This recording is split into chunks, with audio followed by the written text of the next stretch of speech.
pahala bisa kita dapatkan. Kemudian kata Rasulullah SAW bahwa orang-orang yang dulu dalam majelis agama mereka akan berada di mimbar bercahaya nanti di hari kemudian.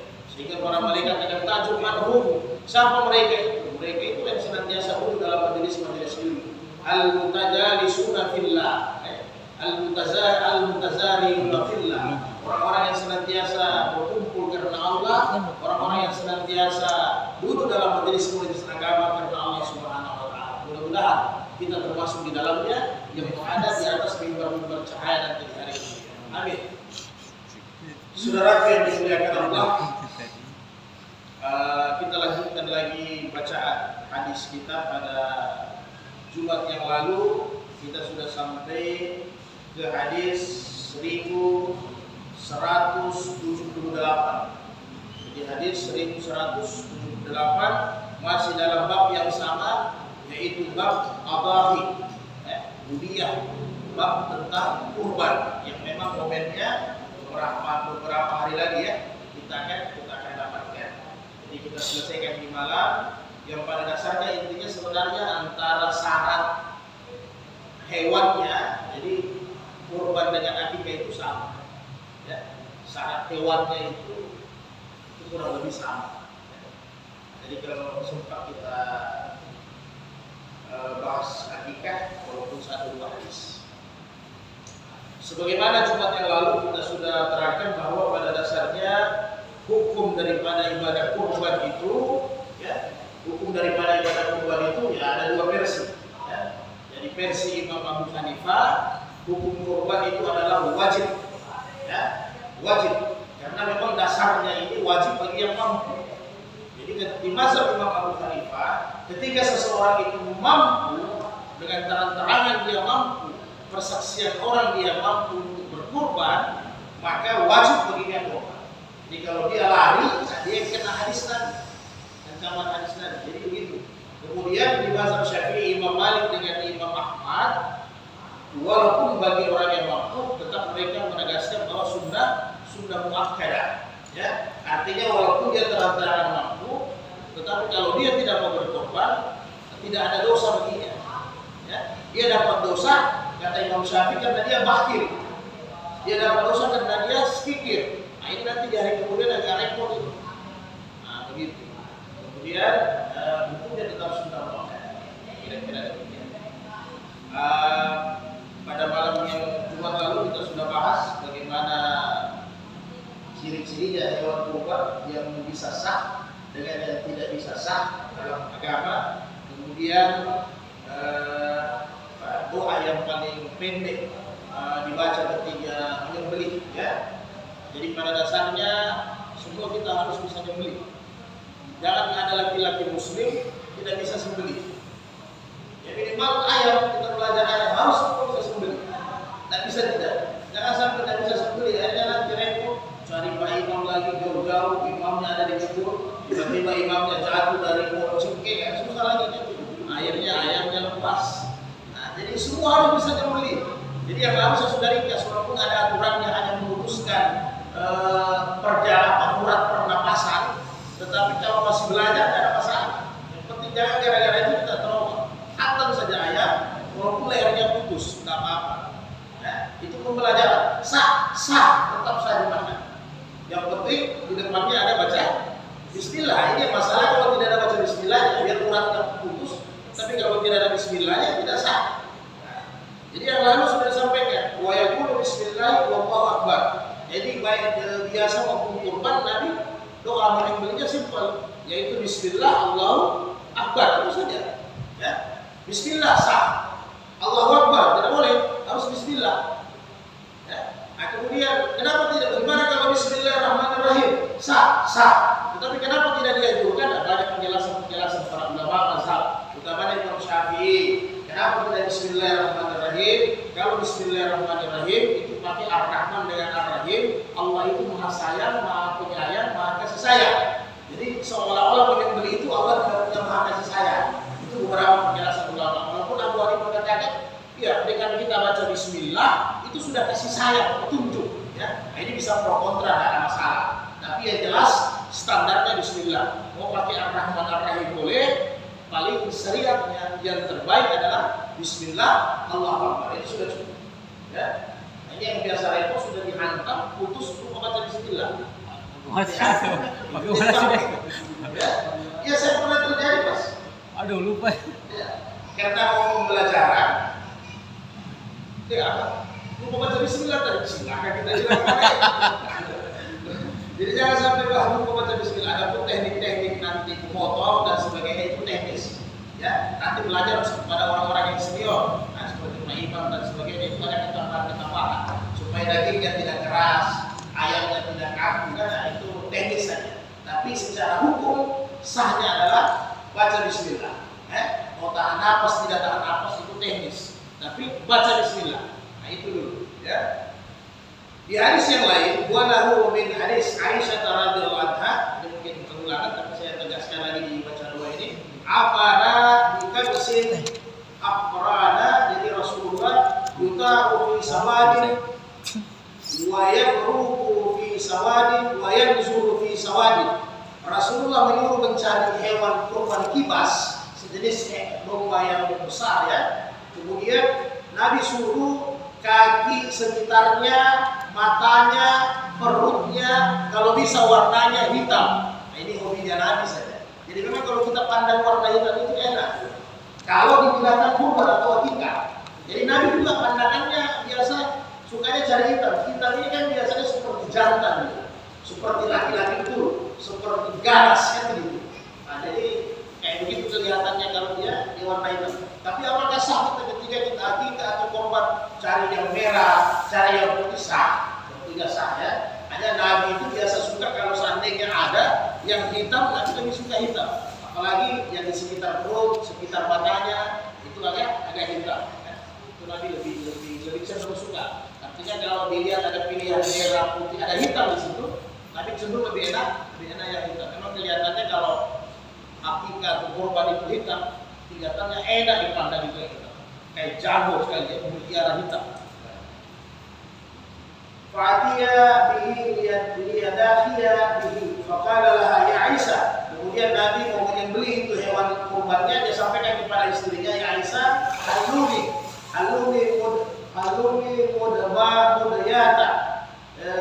Ambil pisau summagan, kemudian ishazi biha dihajar, kemudian asap dengan batu. Jadi Nabi bahkan ajar istrinya mengasah. Ya, ini pembelajaran untuk sahabat juga diperdengarkan sama sahabat. Ya Aisyah, ambil pisau yang tajam, asah. Artinya apa? Sebelum menyembelih diasah itu sudah tajam, asah aja. Nah ini harus orang pandai asah juga ini, Pak. Jangan nanti sudah tajam diasah lagi di sebelah jadi tumpul. Ya, jadi jangan sampai pakai alat pemotong itu tidak tajam. Nabi marah, itu menyiksa binatang. Ya, sehingga kalau dia tidak tajam, maka apa? Proses selesainya nafasnya, proses matinya ini binatang lama. Dia lebih lama rasa sakit.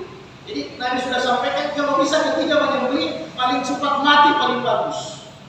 Ya, paling cepat mati paling bagus. Dia dalam hadis sahih kan Nabi sudah sampaikan. Beliau sudah sampaikan. Kalau membunuh cicak 1 kali pukulan itu lebih tinggi pahalanya. 30 kan begitu. Kalau pukul 2 kali, 20, pukul 3 kali, nanti biar 10. Artinya makin cepat dibunuh makin bagus. Ya. Makin cepat dibunuh makin bagus. Jadi kalau ada lipat jangan disiksa. Dibakar, taruh minyak tanah, disiksa itu marah. Apalagi kalau semut kalau ente bakar. Ya, tadi Musa kan pernah ditegur. Kenapa ente bakar semut itu semut? Dia gigit ada. Memangnya yang bagi kita ente yang ente bakar. Memang yang gigit ente 1-2 ente bakar semua. Artinya jangan menyiksa. Jadi kalau ada 5 nafsu bisa ente ojo dengan kaki ojo 1 kali. Ada alat bagi 1 kali, jangan disiksa. Dipotong-potong kepalanya dulu, ekornya tak boleh, ini menyiksa.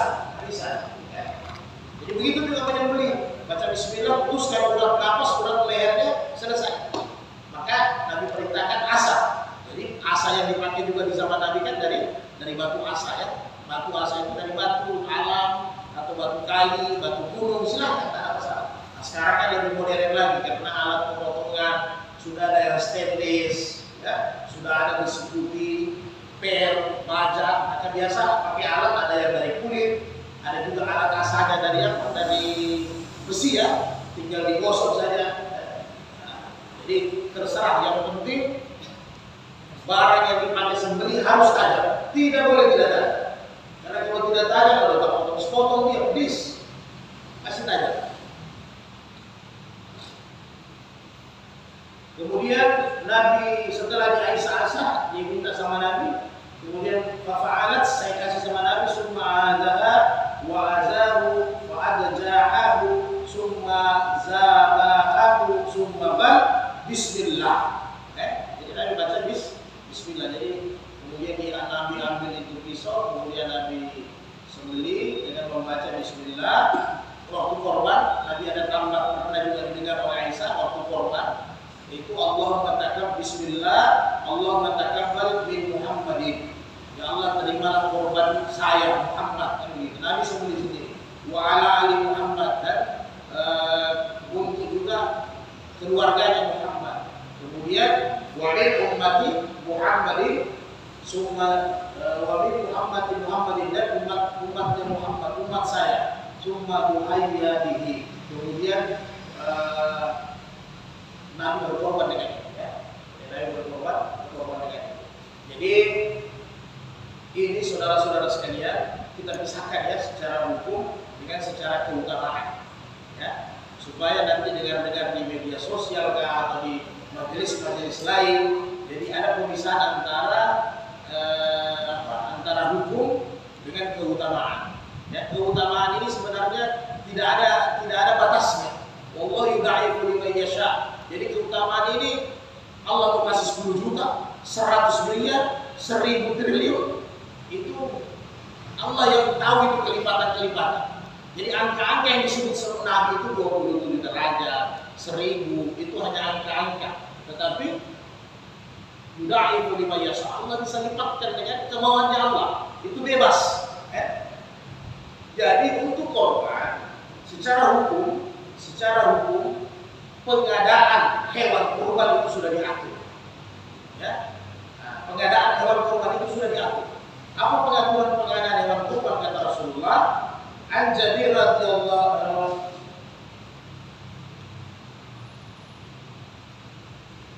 An Samurah radhiyallahu anhu, anna Rasulullah sallallahu alaihi wasallam, dari Samurah bin Jundub radhiyallahu anhu, Rasulullah bersabda, An Jabir bin Abdullah qal naharna ma'a Rasulullah sallallahu alaihi wasallam, kami berkorban bersama dengan Nabi amal Hudaybiyah, pada waktu tahun Hudaybiyah al-badanata an sab'ati, dan untuk onta 7 orang. Jadi urungannya pengadaan hewannya untuk onta 7 orang, wal baqarata an sab'ati, sedangkan untuk sapi 7 orang, kemudian untuk kambing atau domba 1 orang. Di hadis sahih yang lain, sama sahih juga ini, yang Ibnu Abbas, kunna ma'a Rasulullah sallallahu alaihi wasallam fi syafar fa hadara al-adha, kami berjalan dengan Nabi dalam satu perjalanan safar, kemudian kami berjalan mendapat hari raya. Di tengah perjalanan kami berhari raya Idul Adha, ya kan? Fastarna fil baqar, maka kami berserikat dengan hewan kurban sapi, ya. Sab'atun 7 orang. Wa fil ba'ir asyaratan, sedangkan unta adalah 10 orang. Ba'ir ya, beda ya.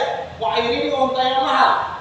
Kalau badan ini itu unta yang sedang-sedang. Ya, unta ini kan macam-macam, ada juga ibli. Jadi ba'ir ini unta yang besar, unta yang bisa mencapai harganya 100 juta. Nah, ini kata Nabi boleh urungan 10 orang. Ya. Nah, tapi kalau hanya unta-unta yang standar 20-30 juta, urungannya 7 orang, sama dengan sapi. Jadi kalau kambing 1 orang. Ini aturan hukum pengadaan hewan. Jadi kita pisahkan dulu ya, aturan hukum dengan keutamaan. Aturan hukum pengadaan hewan kurban sudah diatur. Pengadaan urungan yang untuk membeli hewan, sapi 7 orang, kambing 1 orang. Urusan pahala bebas Bapak niatkan. Oke? Jadi urusan keutamaan pahala. Oh, saya beli 1 ekor kambing untuk saya, ya kan? Karena bapak yang urunkan, bapak yang beli pengadaannya untuk saya. Kemudian bapak niatkan ketika mau disembelih, pahalanya biar dibagi-bagi untuk keluarga saya, nenek saya, kakek saya, mertua saya, bebas, tidak ada masalah. Karena pahalanya kan banyak, ya. Jadi 1 bulu hewan kurban, walaupun ini hadis bermasalah, ya, tapi Ibnu Hajar, Imam Syafi'i bisa dipakai. Walaupun ada beberapa ulama hadis tidak pakai. Yaitu setiap bulu-bulu korban itu pahalanya 10 satu. Tiap bulu korban pahalanya 1 hasanah. Jadi bayangkan kalau bapak beli 1 ekor sapi sendiri, atau bapak beli 1 ekor kambing tiba sendiri, bisa hitung tidak berapa banyaknya itu dulu. Jadi makanya bisa dihadiahkan pahalanya. Jadi untuk hadiah bisa bebas, siapa saja bapak kasih. Jadi mas kurban, kemudian atas nama mas membeli hewan kurbannya, itu syariatnya, ya kan? Kemudian pahalanya mau niatkan sama siapa saja bebas, tidak ada masalah. Tapi jangan dirubah ini aturan, ya. Jangan kita rubah, kita campur adukan antara keutamaan dengan hukum. Akhirnya kita sampaikan bahwa 1 ekor kambing sudah mencukupi orang berkorban 1 keluarga. Bukan secara hukumnya, tapi secara keutamaan. Boleh, pahala. Akhirnya nanti orang-orang kaya yang bakhil, yang sengke, yang sekikir, ini dia suka ini mas. Iya dia suka, saya 1 ekor kambing saja untuk semua keluarga. Jadi dia suka. Padahal pengadaan hewan korban sudah diatur sama Nabi caranya. Ya, urusan keutamaan bebas, tidak ada masalah. Jadi ketika Ustaz Hamka beli 1 ekor kambing, kemudian Ustaz Hamka sembelih, karena di sini sudah jelas, Nabi sudah sampaikan. Ini disampaikan sama Imam Syafi'i. Nabi doa Bismillah Allahumma taqabbal Muhammadin. Karena saya Muhammad yang pengadaan hewan ini. Iya ya. Jadi taqabbal min Hamka saya. Ya Allah taqabbal Hamka, kemudian di Ali atau di sahabat, lihat yang punya karib, semua 1 keluarga boleh, tapi pengadaannya antum dulu, ya. Siapa mas ya? Jadi pahala boleh bebas, tetapi secara hukum pengadaan harus 1 orang atau 7 orang kalau satu. Makanya kalau umpamanya lain, cuma lalu sudah kita sampaikan ya, umpamanya keluarga besar masjid undangan, ya. Berkorban 1 ekor sapi. Siapa-siapa? Burukan. Di sini keluarga besar jemaah umpamanya 50 orang. Akhirnya 50 orang ini beli 1 sapi. Ya, 50 orang beli 1 sapi. Ada yang 200.000, ada yang 2 juta, ada yang 300.000. Jadi 50 orang pengadaan tidak bisa secara syariat. Harus 7 orang. Sehingga kalau dia urunkan, kan biasa banyak kantor, instansi begitu. Kalau urunkan itu bukan daging kurban, bukan hewan kurban, tapi sedekah daging namanya. Tetap dapat pahala, tapi sedekah daging. Jadi bukan hewan kurban. Hewan kurban harus secara syariat diusahakan 7 orang untuk sapi, 1 orang untuk kambing. Jadi jangan urunkan rame-rame, tak boleh. Nah, nanti kalau sudah ada 1 ekor sapi, diusahakan 7 orang, keluarga besar masjid pun datang, berkorban 1 ekor sapi, tidak ada masalah. Tapi yang menyediakan itu 7 orang, ya kan? Nanti tinggal panitianya tinggal lihatkan gimana 7 orang. Kalau sekarang cara niatnya kan ditulis, dicatat, sekaligus dokumentasi kan, 7 orang. Silakan. Masing-masing 7 orang meniatkan sama keluarganya tidak apa-apa. Tidak ada masalah, itu bebas. Muslim keluarga yang sudah mati tidak apa-apa. Sampai itu, tidak usah pusing gitu. Yang penting uang serikatnya itu halal. Jadi sah syaratnya kurban, sama juga dengan ibadah-ibadah yang lain, haji, ya kan? Jadi ketika ada orang yang haji sudah sahnya pakaian ikhramnya dari uang yang haram, ya? Pakaian ikhram dibeli, dia ikhram di sana dari miqat, kemudian dia masuk tawaf, dia masuk sa'i, dia Arafah sampai dia tahallul. Apakah hajinya sah? Pelaksanaan hukumnya sudah sempurna, tapi hajinya tidak sah. La labbaika, ya? Tidak memenuhi panggilan, wala sa'daika, tidak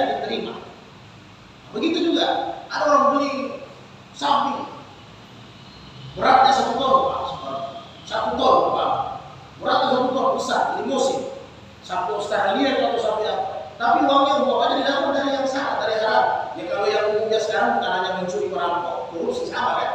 Ya. Atau mengambil punya orang, menzalimi orang, atau dari pekerjaan riba. Kemudian kita beli sah tidak korbannya? Tidak sah. Jadi tidak sah. Jadi itu yang utamanya.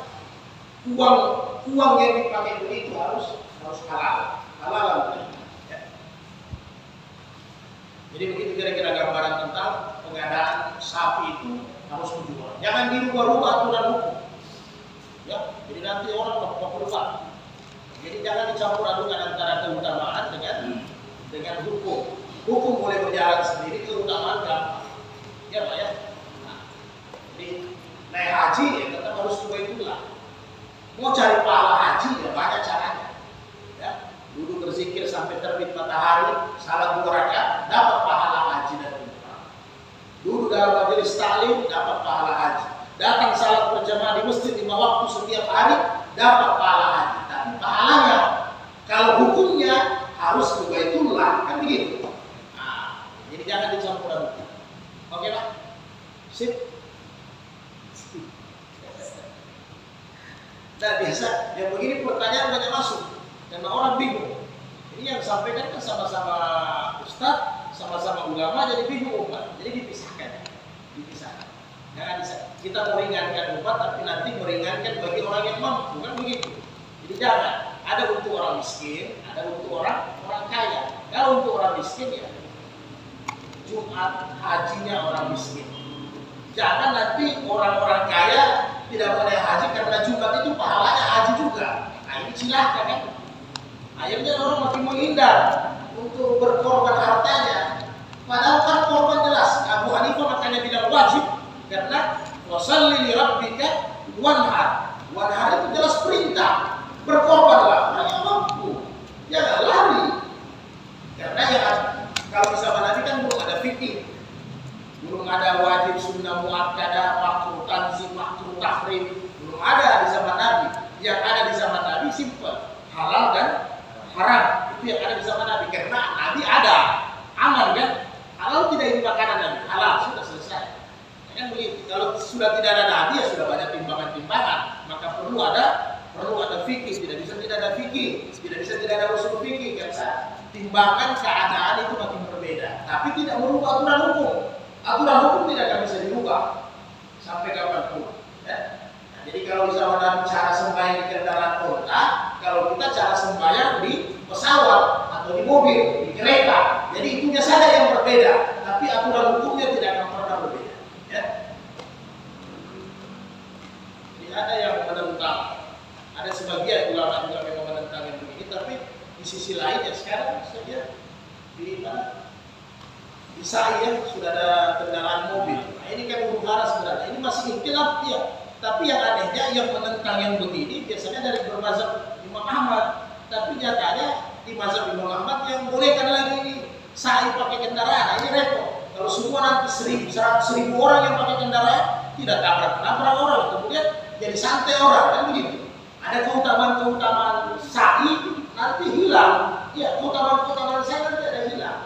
Ya kita takuti kalau ada unsur bisnis di dalam lagi, Allah bisa lah. Ya, karena kereta kursi roda saja ya kurang lebih 1.200.000. Apalagi kalau mobil itu lebih mahal lagi ya. Kemudian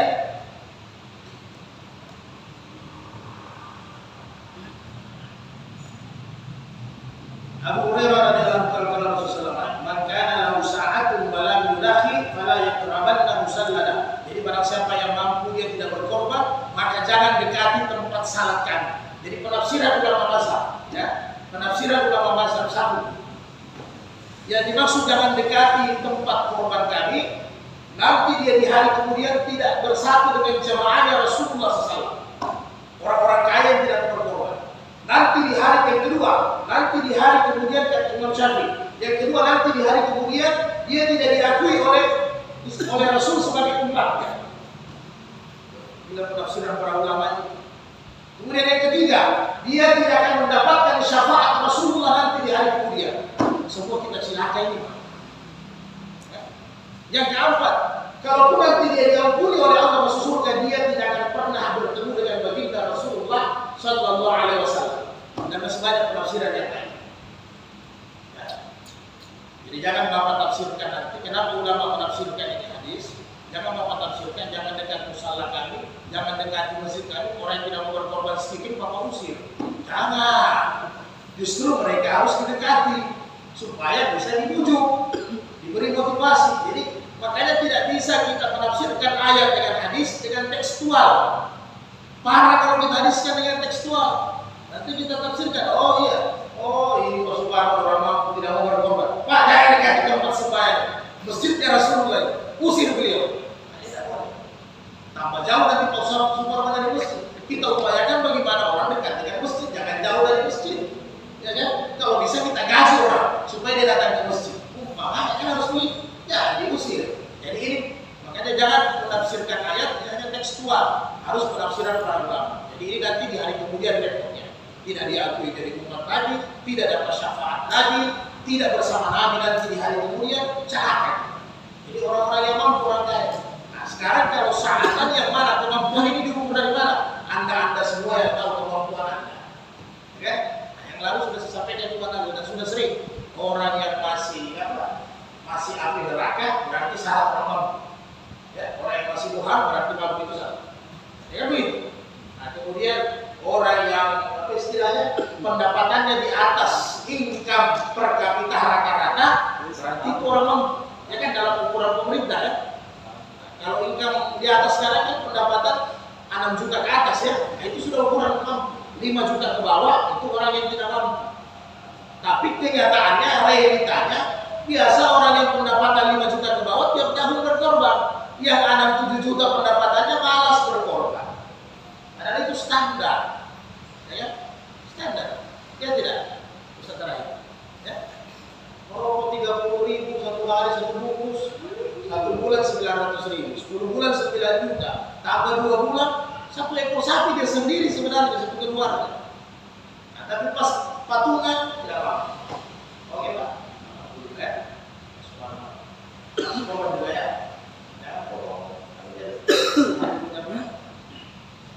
Jadi kemampuan itu ukuran kita semua. Ya. Karena ada orang tidak ada kendaraannya, tidak ada mobilnya, dia bisa berkorban. Ada orang makin banyak kendaraannya, makin banyak hartanya, makin susah. Kenapa? Memang prinsip orang yang sederhana dengan orang kaya beda. Orang yang bakil kaya dia punya prinsip bagaimana gunungnya naik terus, jangan sampai berkurang sakit kepalanya. Padahal ketinggian gunungnya sudah 100 meter, maunya 200 meter gunung uangnya. Kan begitu. Sedangkan kita orang yang sederhana, kalau sudah dapat makan satu hari aman. Berarti ada kelebihan. Itu yang kita sampaikan, itu yang kita sedekahkan atau kita wakafkan untuk agama. Subhanallah beda. Tidak ada rasa ketakutan. Karena apa? Memang tidak bertumpuk harta banyak. Makin banyak bertumpuk, makin pusing kepala. Tidur malam susah, ya, cek semua, kadang mimpi jahat. Ya, sudah taruh satpam, taruh anjing lagi, taruh pagar, sakit kepala. Nah, tapi kita yang pas-pasan dapat 100.000 satu hari habis, besok singkat lagi. Bismillah dapat, alhamdulillah, tidak dapat, alhamdulillah. Jadi ukuran berkorban masing-masing. Tapi saya rasa kalau kita logisnya coba kalau yang pendapatan bukan gaji ya, yang pendapatan harian biasakan. Nanti itu rezeki juga keran-keran rezeki itu terbuka.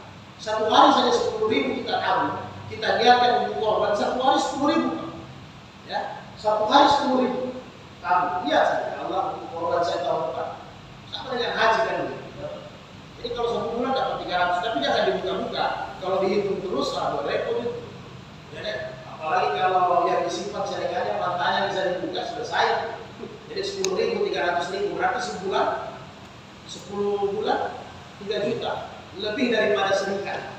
Sudah kalau 3 juta beli kambing sendiri saja supaya pahalanya sempurna juga kan, tidak dibagi-bagi lah. Kalau sudah 3 juta bisa bayar 10.000 atau 5.000 satu hari, berarti 10 bulan 1.500.000. Jadi tidak terlalu berat lagi tambahnya. Tidak terlalu berat tambah. Karena biasa mau keluarkan uang langsung 2 juta setengah, 3 juta. Wah, saya kepala. Apalagi yang memang orang yang di garis menengah ke bawah ya.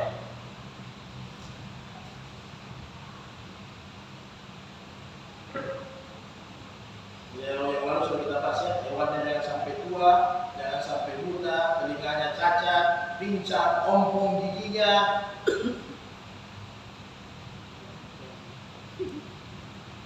Oh, ini juga atas bawil musina. Jadi hewan kurban itu kalau untuk sapi jangan sampai belum sampai 2 tahun. Nah, jadi hati-hatilah ya. Ini juga penjual ternak juga ini baru belum ada anak, belum ada ganti gigi, dia bilang sudah 2 tahun dia paksakan. Jadi harus umurnya 2 tahun. Kambing umurnya 1 tahun. Apakah akikah atau kurban, kambing umurnya 1 tahun. Jangan. Bahkan Nabi sampai kalau sudah lewat 2 tahun, Nabi bilang kalau bisa jangan sampai 5 tahun, 6 tahun, ya sampai 7 tahun, sumsumnya sudah tidak bergizi, Pak. Nabi tidak anjurkan, makanya Nabi sampaikan 2 tahun, itu sempurna. Gizinya bagus, sumsumnya itu bikin kaleno apa itu masih sehat. Ya, sama dengan kalau sudah oma-oma, sudah opa-opa, sudah tidak bagus, kira-kira begitu. Ya. Nah, kalau sudah oma, tapi kalau yang masih umur remaja kan masih segar, dia punya tulang keras, dagingnya enak, lembek.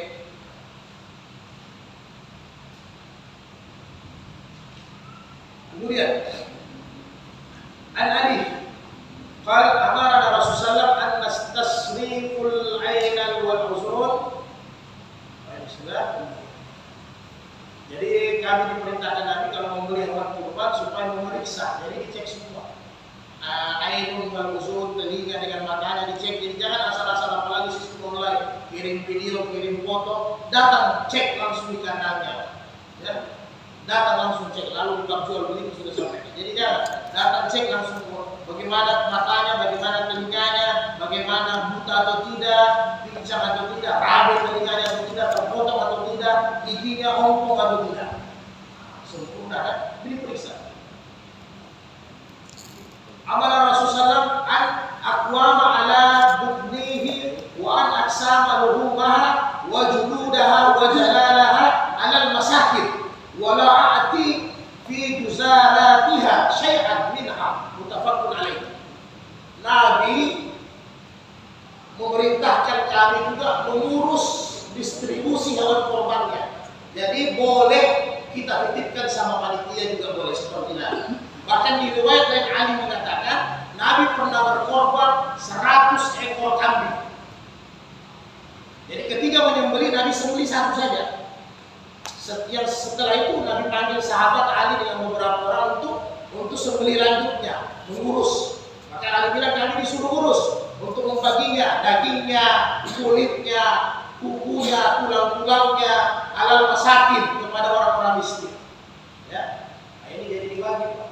Kemudian Nabi bilang, wala a'ti wala a'uti, jangan sekali-kali engkau berikan kepada penyembelih daripada dagingnya untuk sewa, untuk jasa, daripada kulitnya, daripada tulangnya, tidak boleh dikasih sama penyembelih. Sebagai jasa, transaksinya, akadnya jasa, tidak boleh. Syai'an sedikit pun darinya tidak ada, sedikit tidak boleh. Jadi maksudnya ada kebiasaan kita, ini sudah kita ulang-ulang.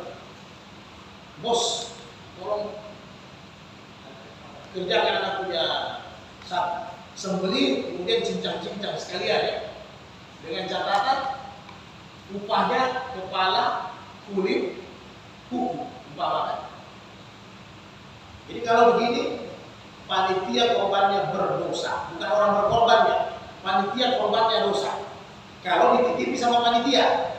Tapi kalau kita korban sendiri, maka tidak sempurna korban kita. Jadi Imam Syafi'i mengatakan sah korban kita, tapi tidak sempurna. Imam Ahmad mengatakan sah kita punya korban, tetapi pembagiannya tidak betul, pengaturannya tidak betul. Bisa kita paham? Jadi sembahyang kita sah, tapi bisa-bisa pahalanya nol. Kan sayang kan? Sah sembahyang kita, tapi pahalanya nol. Kita tidak inginkan yang begitu. Sah kita punya wudhu, tapi pahalanya nol. Jadi saya mungkin meragukan ya. Jadi hati-hati. Jadi ketika memanggil tukang jasa untuk potong, sampaikan memang, bos, pemotongan dengan kerja tulang, cincang-cincang, ongkosnya berapa? Langsung bicara ongkos. Oke bos, 300 sip. Setelah dia kerja kasih 300.000. Jangan kasih dari hewan korban itu.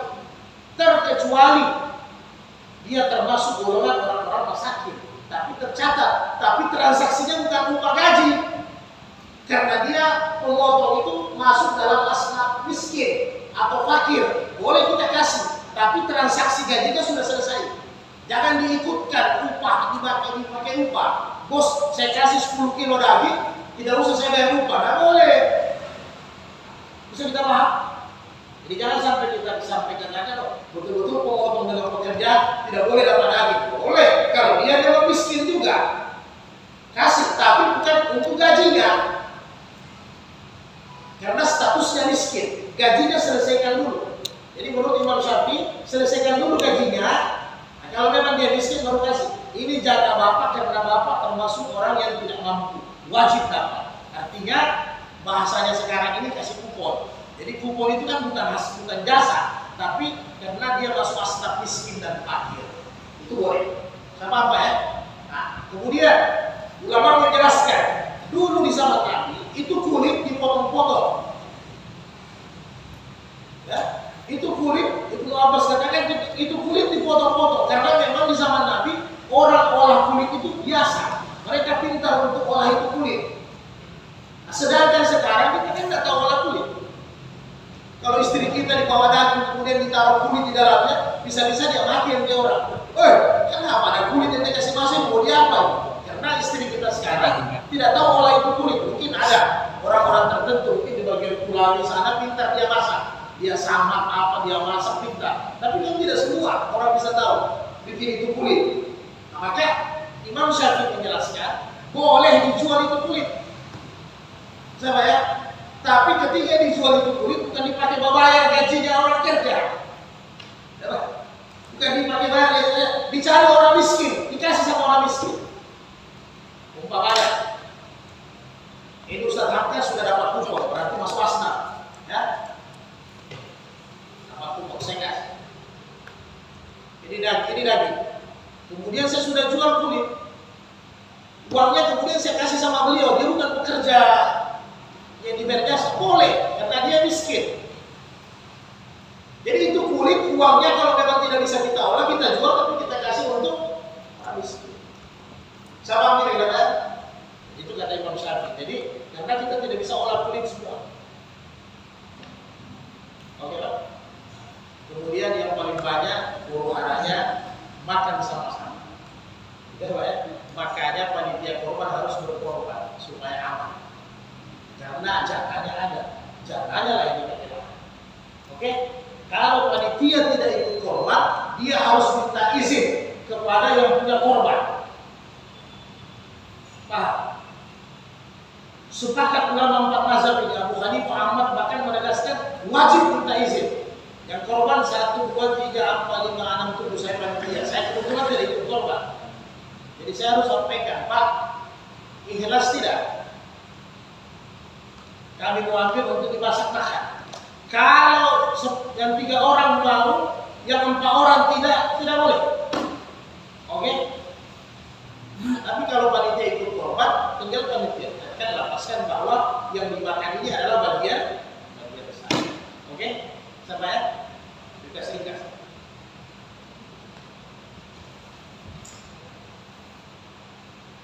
Dua hadis lagi.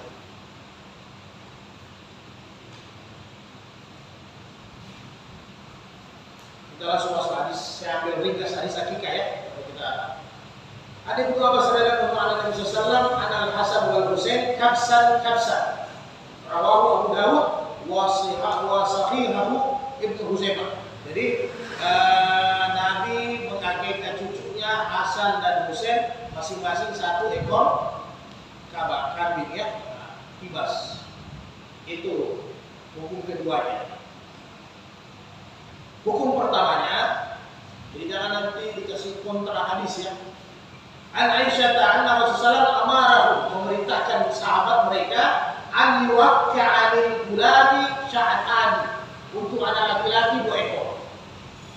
Mukafiatani yang sepadan, yang layak, yang umurnya dari 1 tahun. Ya. Kemudian wa anil jariyati sya'tu, untuk anak perempuan 1 ekor yang sepadan juga ya. Rawahu Tirmizi wasabiha. Jadi bagi orang yang mampu, ya, bagi orang, karena yang diutamakan ini hari ketujuhnya. Hadis terakhir, langsung saya sambung. An Samurah bin Jundub anna Rasulullah qala kullu ghulamin murtahunna bi aqiqatihi. Setiap bayi anak itu tergantung dengan akikahnya, tergadai ya, tergadai dengan akikahnya. Maka bagaimana cara bayar gadainya? Tusbahu anhu, maka hendaklah disembeli yauma sa'abihi, di hari yang ketujuh disembeli hewan akikahnya, di hari yang ketujuh. Wa yukhlaqu sya'rahu, rambutnya dicukur habis, wa yukhlaq, kasih habis, kasih botak. Jangan 1, 2, 3 selesai. Habiskan. Kemudian wa yusamma, diberi nama paling lambat hari ketujuh. Nah, kita balik. Bagaimana hukumnya ketika sebelum lahir sudah ada anaknya dipersiapkan? Boleh. Tiba-tiba hari pertama, hari kedua diumumkan anaknya? Boleh. Tapi bagaimana kalau dicari anaknya hari ke-10 atau 1 bulan baru dapat anak? Bapaknya berdosa. Ya, jadi batas kasih nama anak 7 hari pengumumannya. Masa cari anak saya 1 bulan belum dapat apa namanya? Ini orang tua bahlul. Iya kan? Ini bapaknya yang bahlul. Berapa bulan? Siapa namanya? Belum ada. Aco. Mari becek. Apa itu? Panggilan kasih sayang boleh, tapi namanya harus ada. Masa sudah 2 bulan tidak ada namanya? Itu nama. Kemudian cari nama-nama yang bagus. Nanti ada pada kita bahas. Kemudian dicukur habis. Cukur botak Pak.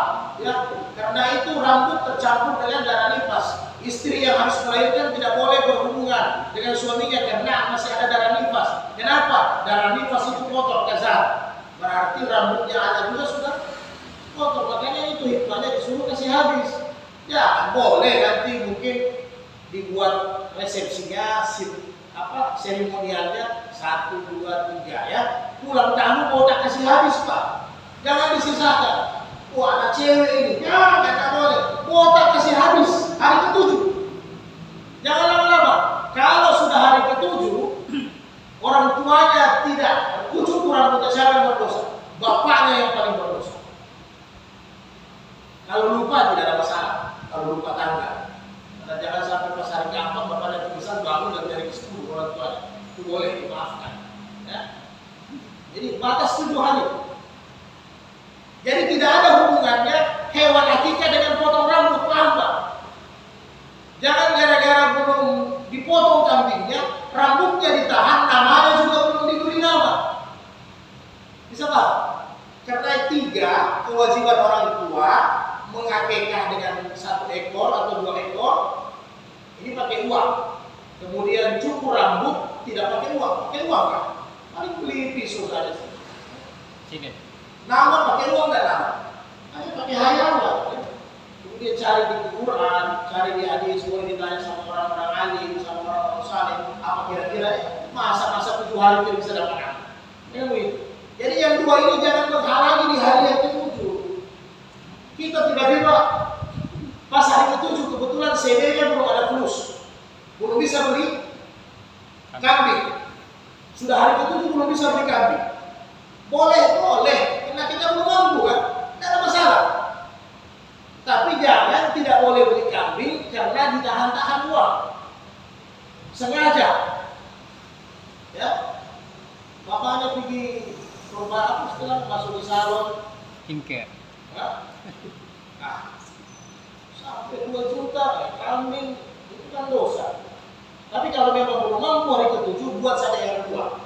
Potong habis, cukur habis rambutnya, beri nama, sudah selesai. Nah, di masa Imam Syafi'i boleh 14 hari, boleh 21 hari. Di masa Imam Ahmad 28 hari. Kalau Abu Hanifah tidak ada, 7 hari saja. Oke? Tidak ada akikah lebih daripada 7 hari. Kalau di Imam Abu Hanifah, kenapa? Akikah lebih daripada 7 hari nanti digabungkan di Idul Adha saja. Korban. Jadi kalau sudah lewat Abu Hanifah, kalau sudah lewat 7 hari nanti dikorban saja. Kasih ikut korban itu anak. Tapi kalau Imam Syafi'i masih boleh ya. Kalau tidak mampu hari ke-7, hari ke-14. Tidak mampu hari ke-14, hari ke-21. Ya, Imam Ahmad bahkan hari ke-28 masih boleh. Ya, hari ke-28 masih boleh. Jadi jangan tidak dipotong rambutnya gara-gara tunggu ini hewan. Biasa ada orang tua, kenapa mau minta cukuran itu punya? Ini apa? Tunggu nanti gaji keluar, cair uang, proyek, nanti hari ke-10. Jadi saya genapkan 14 hari. Itu alasannya. Jadi rambutnya belum dipotong. Masuk 14 hari, namanya urusan uang ini tidak pasti. Ya, ya. Masih 10 hari banjir banget, jembatan dulu, proyek diulang, maka ini semua bisa terjadi. Jangan. Oh nanti kalau sudah dipotong rambutnya nanti acara orang lihat sudah botak, tidak ada lagi dipotong. Kalau sudah 1 bulan orang itu beli kambing sudah banyak rambutnya. Ada biasa saya, kenapa belum dipotong? Sudah berapa bulan? 4 bulan. Nah, pernah dipotong rambutnya? Belum. Padahal kalau dia potong hari ke-7, 4 bulannya sudah panjang ulang. Jadi orang tuanya tidak berdosa lagi. Jadi jangan ditantang. Kalau urusan kambing boleh ditunda, tapi mencukur rambut jangan ditunda dulu. Oke, Pak? Ya kira-kira ada masalah? Silakan.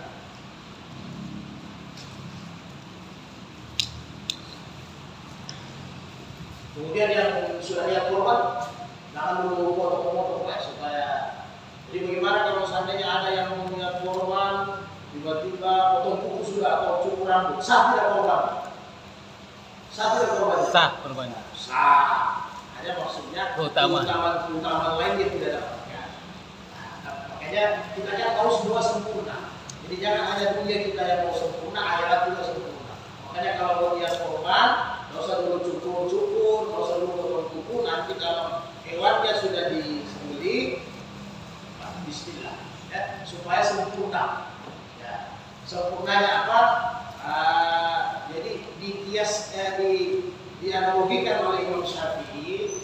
Kan kalau di pasar Imam Syafi'i, kalau anda belum mandi junub, tidak boleh potong kuku, Pak. Jadi umpamanya saya janabah, apakah mimpi, apakah berhubungan dengan istri, sebelum saya mandi saya potong kuku. Imam Syafi'i tidak boleh karena itu kotor, ikut janabah sama anda. Nanti anda sudah janabah, lalu anda potong, anda potong.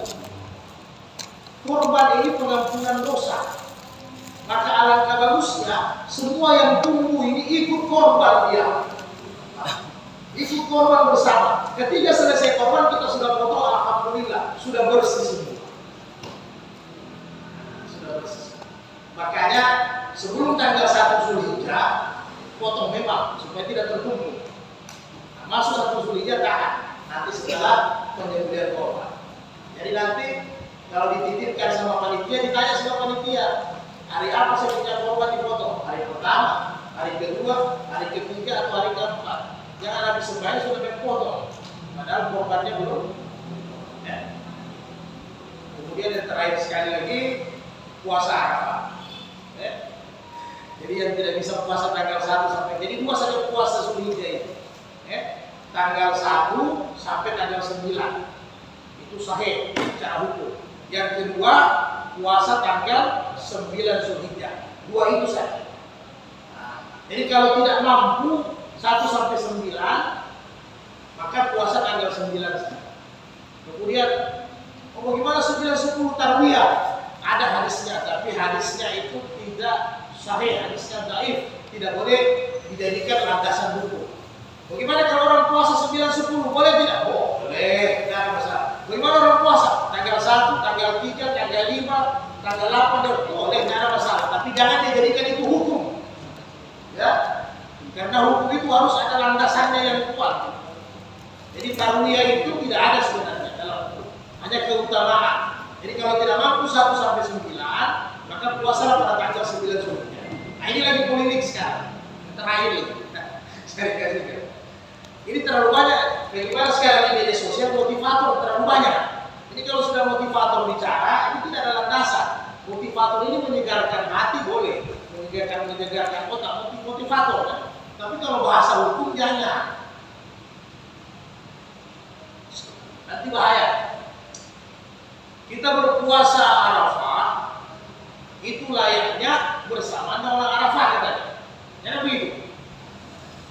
bersama dengan orang Arafah. Jadi kalau orang Arafah sudah besok, berarti kita harus puasa besok. Kan begitu? Harus bersamaan, tidak boleh tidak, karena landasannya. Jadi satu, puasa 9 Zulhijjah sudah ada lebih dulu daripada orang Arafah atau orang manasik haji Arafah. Sebab ya, jadi aturan puasa 9 Zulhijjah dia berdiri sendiri. Itu aturannya dia sudah ada sebelum ada manasik haji. Itu satu. Yang kedua kata Imam Syafi'i, bagaimana orang-orang dulu, orang-orang jauh bisa tahu. Ini di mazhab Imam Syafi'i, di mazhab Imam Syafi'i. Orang-orang dulu bisa tahu.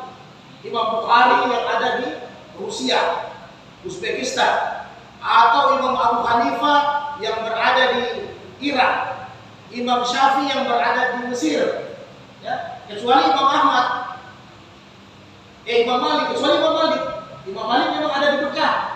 Jadi bagaimana ini orang-orang dulu tahu bisa orang Arafah di sana dengan tidak ada teknologi? Berarti batal semua mereka punya puasa 9 Zulhijjah.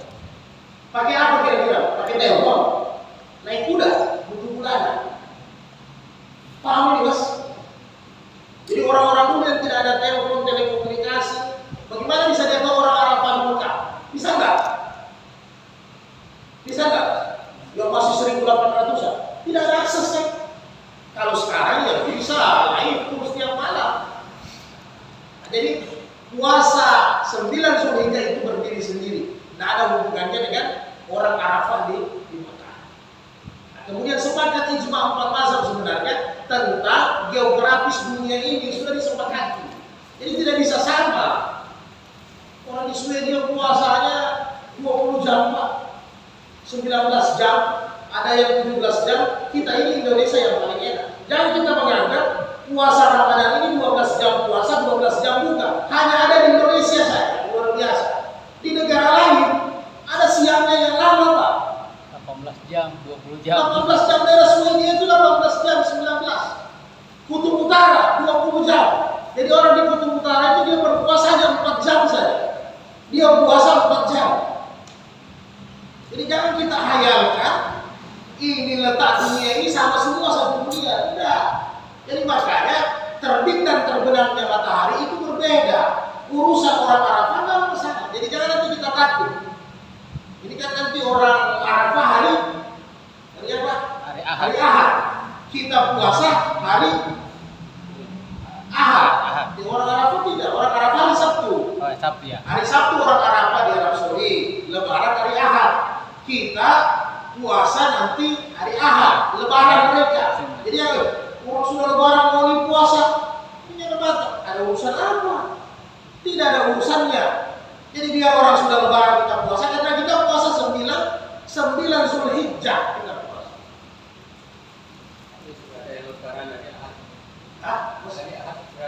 Maka di Arab Saudi baca. di sini Kita Muhammadiyah. hari Senin. Muhammadiyah. Indonesia hari Senin. Singapura, Malaysia, Asia Tenggara hari Senin. Muhammadiyah. Muhammadiyah si Ahad kayaknya. Jangan bingung mas. Atau nanti panitia korban dikasih takut sama motivator. Karena di Arab Saudi Ahad, Senin, Selasa, Rabu. Ya kan? Iya kan? Ahad, lebaran kan? Ahad, Senin, Selasa, Rabu, hari Tasrik, hari Rabu. Kita foto hari Kamis. Tidak saya punya foto hari Kamis. Sudah selesai di sana. Jadi jangan takut. Jadi siang dan malam ini tiap-tiap negara itu berbeda. Jadi tidak sama, tidak boleh jadi patokan. Jadi apa? Ada istilah puasa Arafah itu mulai kapan? Sehingga kata apa bilang tadi antara Kebetulan manasik haji sudah ada. Itu di zaman Nabi. Ya, berarti istilah puasa Arafah itu setelah Nabi itu berarti sudah ada berarti. Iya, di zaman Nabi. Tapi puasa keutamaan 1 sampai 9 Zulhijjah itu sebelum ada manasik haji. Hadisnya lebih duluan keluar daripada puasa Arafah. Arafahnya. Berarti istilah Arafah itu nanti sudah ada orang haji. Orang haji. Manasik haji ya. Sebelum ada manasik haji, belum ada. Manasik haji itu muncul 3 Hijriah, 2 lebih. Dari 2 ke 3 Hijriah. Sedangkan puasa 9 Zulhijjah, ketika Nabi di Mekah sudah puasa 9 Zulhijjah. berarti hanya kebetulan hanya bertepatan dengan 9 Iya, Hijriah. bertepatan, maka ditanya tentang puasa Arafah. Dan yang tidak berada di situ tidak boleh. Ada juga yang biasa sampaikan, hukum itu berlaku kepada pemerintahan Islam patokannya di sana, tinggal di sana tuh ada. Jangan cari uang di Indonesia. Kan begitu kan? Kalau satu kali begitu tinggal di sana. Jadi di mana Anda berada, sepakat ulama mazhab, di mana Anda berada di situ hukum Anda.